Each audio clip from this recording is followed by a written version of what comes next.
నిరోధః. అయితే బానే ఉందండి. ఈ మైండ్‌ని ఎలా మోడిఫై చేయాలి? చిత్తవృత్తి నిరోధం ఎలా చేయాలి అని. చిత్తవృత్తి నిరోధం ఎలా చేయాలంటే, నిరంతర ప్రయత్నం ఉండాలి. Inner practice. నిరంతర అభ్యాసం. ఆ నిరంతర అభ్యాసంలో రెండోది అతిగా పూసుకోకూడదు. దేనికి? అటాచ్‌మెంట్స్‌కి. అంటే నాన్ అటాచ్‌మెంట్‌గా ఉండాలి. 2 విషయాలు.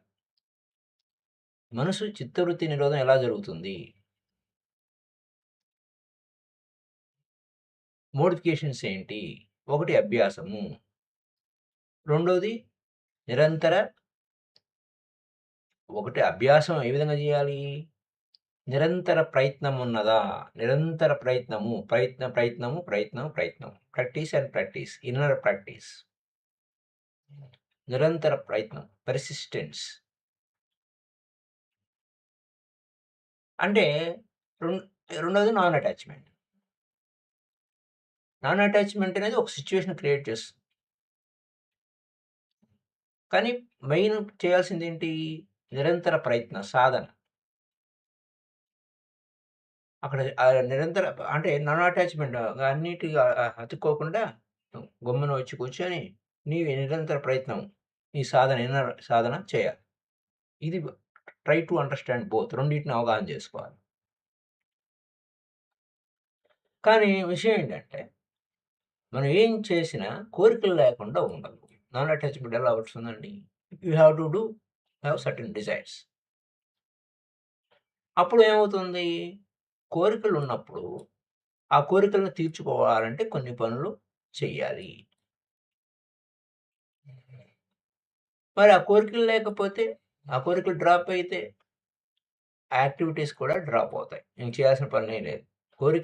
కోరికుంటేనే ఏదైనా చేస్తారు. లేకపోతే ఏమి చేయరు. దాని మీద సమ్ ఇన్వెస్ట్‌మెంట్. ఆ పనులు చేసి ఇన్వెస్ట్‌మెంట్ పెడతాం. ఆ ఇన్వెస్ట్‌మెంటు వల్ల మనకు డైలమా వస్తుంది. ఏమిటి అని. అప్పుడు ఆహ్, ఆ మనసు యొక్క క్యారెక్టరిస్టిక్ ఎలా ఉంది? దాని లక్షణం ఎలా ఉంది? కొన్ని ఆ లక్షణాలను ఆపాలంటున్నాము. దానివల్ల అదేంటి అలవాట్లు ఆపాలనేసరికి మనసుకి కష్టమైతుంది. చాలా ఇబ్బందిగా ఉంటుంది. అది నువ్వు why do them? You have to do some because you have certain desires. ఏవో కోరికలున్నాయి. ఆ కోరికలు ఫుల్‌ఫిల్ కాలేదు. అది చేస్తేనే అవుతాయి. 2 విషయాలిక్కడ. ఒకటి నువ్వు ఏదో చెయ్యాలి. ఎందుకు చెయ్యాలి? ఫర్ ఎగ్జాంపుల్ కోపం ఉంది. ఎందుకొచ్చింది కోపం? You get angry only when somewhere, somehow, someone created a hindrance. ఎక్కడో, ఏదో విధంగానో, ఎవరి వలనో అవరోధమైంది. నువ్వనుకున్నది పని జరగలేదు. కోపమొచ్చింది. నువ్వేదో చేయాలనుకున్నావు. అవ్వలేదు. అవరోధం అయిపోయింది. అప్పుడు నీకు అవరోధం ఏమొచ్చింది? నీ కోరికే అవరోధము. Your desire is obstructed. నీ కోరికకి అవరోధం అయింది. నువ్వు అనుకున్నావు మధ్యలో వేరే ఏదో విధంగానో, ఎవరి వలనో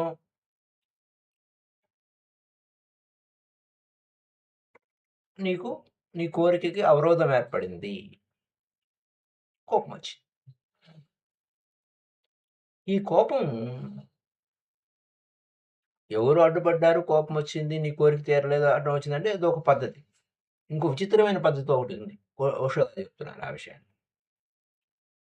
కొన్ని వస్తువుల మీద మనకు కూడా కోపమొస్తుంది. నువ్వెక్కడికో బయలుదేరావు. అడ్డంగా కుర్చీ ఉంది.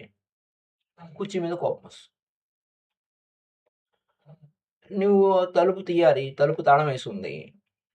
అది సరిగ్గా వర్క్ అదేంటి కీ సరిగ్గా పనిచేయడం లేదు. ఆ డోర్ మీద కోపమొస్తుంది.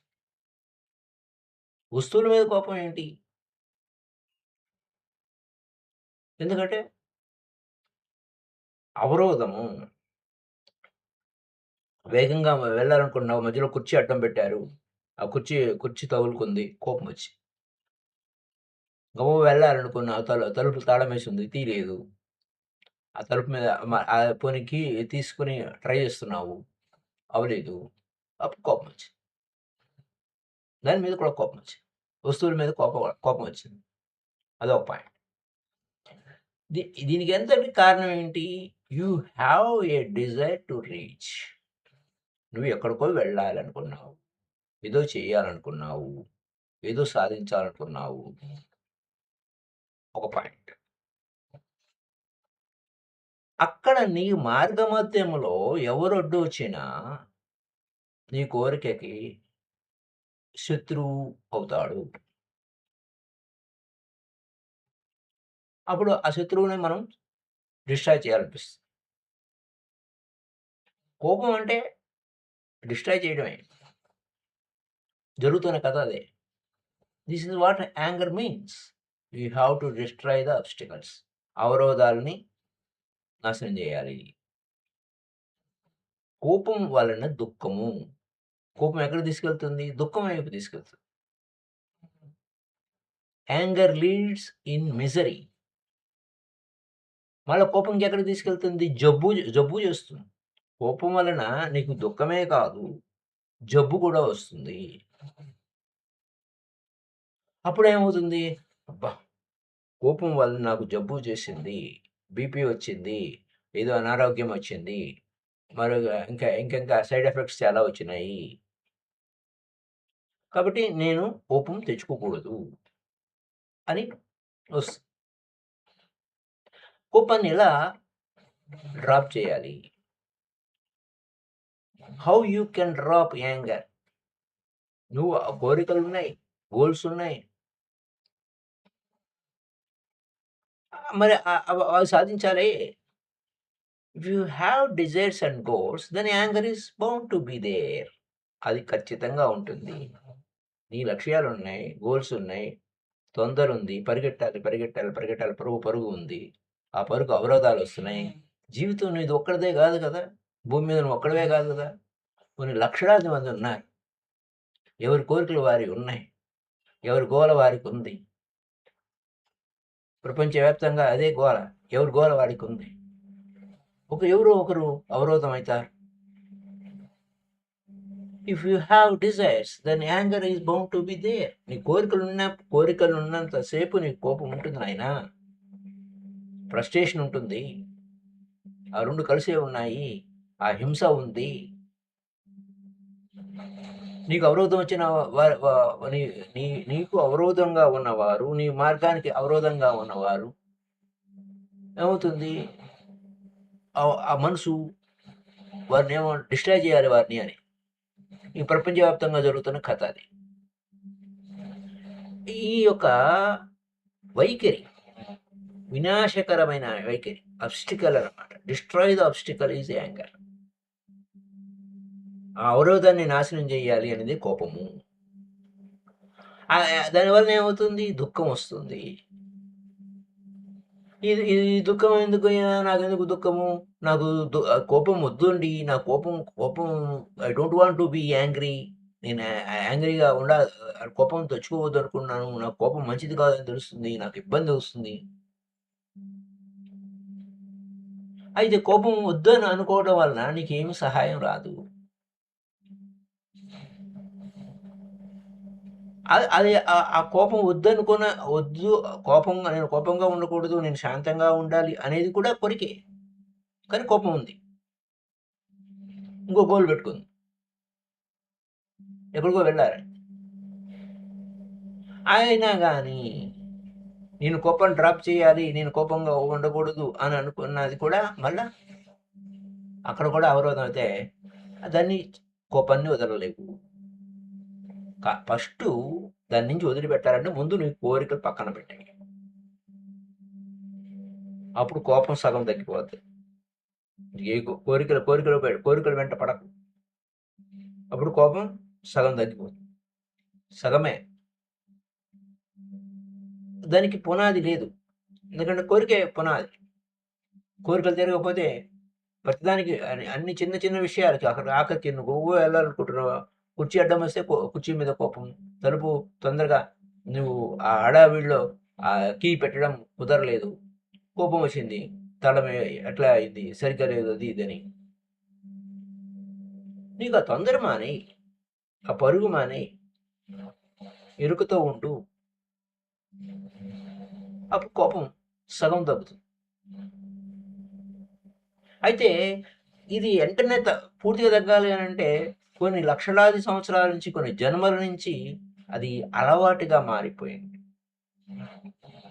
నీకు అలవాటుగా బాగా వేళ్ళూనికిపోయింది ఆ కోపం. కోరికలు డ్రాప్ చేయొచ్చు, కానీ కోపం ఇంకా అలానే ఉంది. దాన్ని ఫోర్స్‌బుల్‌గా బయటికి తీయడం కష్టం అవుతుంది. Not be so forceful. అయితే నువ్వు కోరికలు తీసేసావనుకోండి, ఇఫ్ యూ డ్రాప్ డిజైర్స్, కోరికలు అలానే ఉన్నా అది ఫోర్స్‌ఫుల్. ఏది డ్రాప్ అదేంటి, కోరికల్ని డ్రాప్ చేసావు, కోపం ఫోర్స్‌ఫుల్‌గా ఉండదు. దాని బలం ఉండదు. Not so forceful. అది ఉన్నా మరి కోపం. అయితే ఇక్కడ ఏమవుతుంది? ఇక్కడ it will persist because it is now a habit. అలవాటుగా ఉంది కాబట్టి అన్‌కాన్షియస్ హ్యాబిట్. నీకు తెలియదు. అనేక జన్మల నుంచి నువ్వు దాన్ని మోసుకు తిరుగుతూ ఉన్నావు. నీకు వాళ్ళు అంతేనండి, వారి వంశమే అంత కోపదారులు అని అంటారు. నీ యొక్క కణకణాలు కోపంతో నిండిపోయిన నీ శరీరం తీసుకొస్తూ ఉంది. Now it is now chemical and psychological, physiological. Chemical అంటే బాడీలో ఉంటుంది కాబట్టి ఆ కెమికల్ అయింది, అది రసాయనాలు అయింది. మరి just by dropping your desires your body is not going to change the pattern. కోరికలు ఓ పక్కన కోరికల వలన అన్నారు, కోరికలు డ్రాప్ చేశాము, సగం తగ్గిపోయింది, కానీ నీ యొక్క కణకణాల్లోనూ నిక్షిప్తమై ఉంది. దానివల్ల బాడీ ప్యాటర్న్ మారలేదు, కోపం అలానే ఉంది. అది ఆ బాడీ ప్యాటర్న్ ఏదైతే అవలంబించిందో దాన్ని వదలదు. ఆ ప్యాటర్న్ మార్చాలంటే ఏం చేయాలి? ప్రాక్టీస్ చేయాలి, సాధన చేయాలి, నిరంతర సాధన చేయాలి. ఆ ఇన్నర్ మెకానిజం మార్చడానికి repetitive practice will be needed. Reconditioning the whole body mind pattern. నీ బాడీ మైండ్ ప్యాటర్న్ మైండ్ కోరికలు తీసేసావు, బాగుంది, కానీ ఆ బాడీ ప్యాటర్న్ అలానే ఉంది.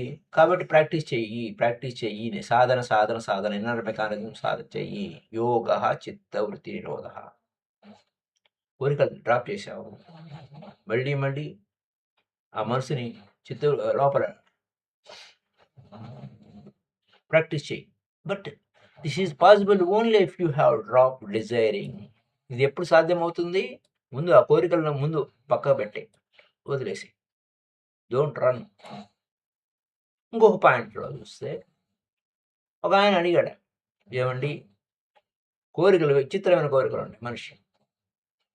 నేను విచారంగా ఉండకూడదు అనుకుంటున్నాను, కానీ నాకు విచారం అనేది బాగా అలవాటైపోయింది. విచారం అంటే అది ఎంత విచిత్రంగా ఉంటుందో చూడండి పరిస్థితి. విచారం ఎక్కువ అయిపోయింది.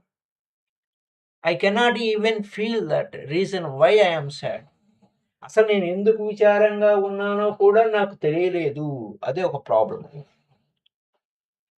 అంటే ఆ రీజన్ తెలియలేదు, కానీ దాని మీద ఇన్వెస్ట్మెంట్ చేసి ఉంటావు. అదేంటండి? ఓషో గారు అదే అంటారు.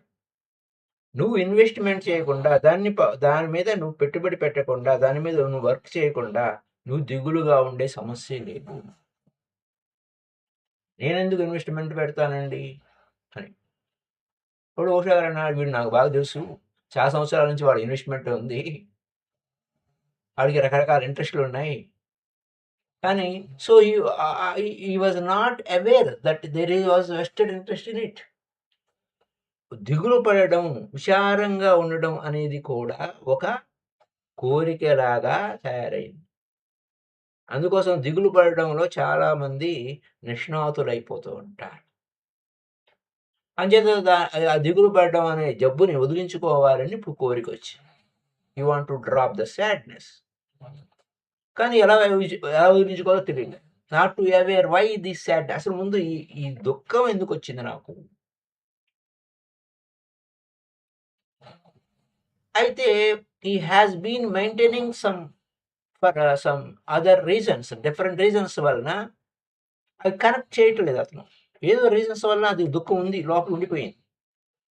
అది అది అలా కంటిన్యూ అవుతున్నది. సో, ఏమిటయ్యా అంటే అతనికి ప్రేమ కావాలి. He needs love. But to be loving, if you need love, you need to be loving. అయితే టు బి ఇక్కడ పాయింట్ బాగా అర్థం చేసుకోవాలి. ఈ నీడ్స్ లవ్. అతనికి ప్రేమ కావాలి. ప్రేమ కావాలంటే అతను ముందు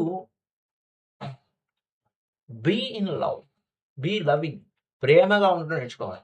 నాకు ప్రేమ కావాలంటే ఇతరుల నుంచి నాకు ప్రేమ పొందాలి. కాదు ముందు నువ్వు ప్రేమ ఇవ్వడం నేర్చుకో. నువ్వు ప్రేమగా ఉండడం నేర్చుకో. నువ్వు ప్రేమగా ఉండడం నేర్చుకోవడం అంటే నువ్వు ప్రేమ ఇతరులకు ఇవ్వాలి. ఇతరులకి ఇస్తేనే నువ్వు ప్రేమ ఇతరుల నుంచి పొందుతావు. వాడికి అది లేదు. అది చేత కాదు. అది వచ్చిన problem. Without love you cannot flower. ప్రేమ లేకపోతే ఏం జరుగుతుంది? You cannot flower. వికసించవు. You cannot attain any joy. ఏ ఆనందము లేదు ప్రేమ లేకపోతే. నీకేమో ప్రేమ కావాలి. నువ్వు ఆ ప్రేమ ఇవ్వవు. Give more than you can ask.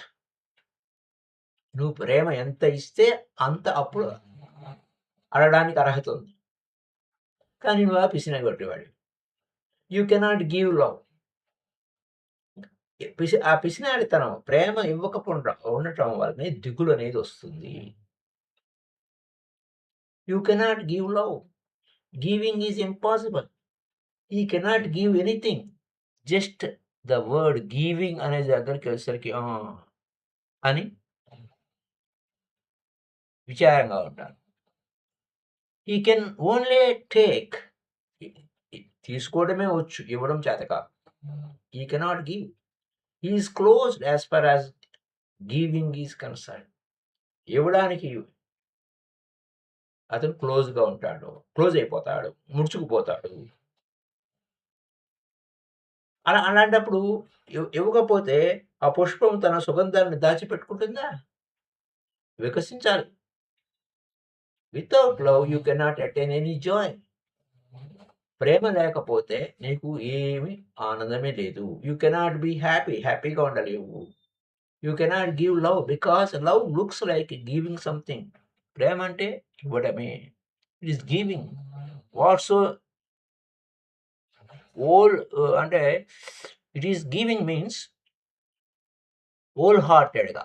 అంటే హృదయపూర్వకంగా ఇవ్వాలి ప్రేమ. అప్పుడే your being also all that you have, your being also నిన్ను నువ్వు సమర్పించుకోవాలి. యూ కెనాట్ గివ్ లవ్ అనుకోండి. You cannot receive love. కాబట్టి అందుకోసమే వాడి ముఖం అంతా విచారగ్రస్తగా ఉంది.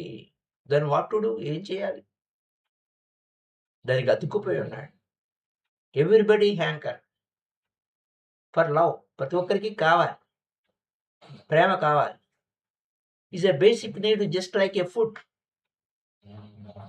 ఆహారం ఆహారం మనకి బతకడానికి ఆహారం ఎలా కావాలో ఆహారం ఎంత ప్రాధాన్యతో ప్రేమ కూడా అంతే ప్రాధాన్యత. Without food for your body you will die. Without food your body you will die. ఆహారం లేకపోతే శరీరం చచ్చిపోదు. అలాగే ప్రేమ లేకపోతే ఆత్మ కుచించుకుపోతుంది. కాబట్టి ప్రేమ ఉండాలి. So thank you. ఇప్పటి వరకు ఈ ప్రేమకు బదులు ప్రత్యామ్నాయంగా ఏం చేస్తారు? ప్రేమ ఇవ్వటం చేత ప్రేమ అంటే ఇవ్వాలి. ఖర్చు లేని పని ఒకటుంటుంది. అయ్యో! అది సింపతి. దీని గురించి రేపటి ఎపిసోడ్‌లో తెలుసుకుందాం. So thank you very much. మీ అభిప్రాయాలని తెలియచేయండి కామెంట్స్ రూపంలో. So happy day to you all.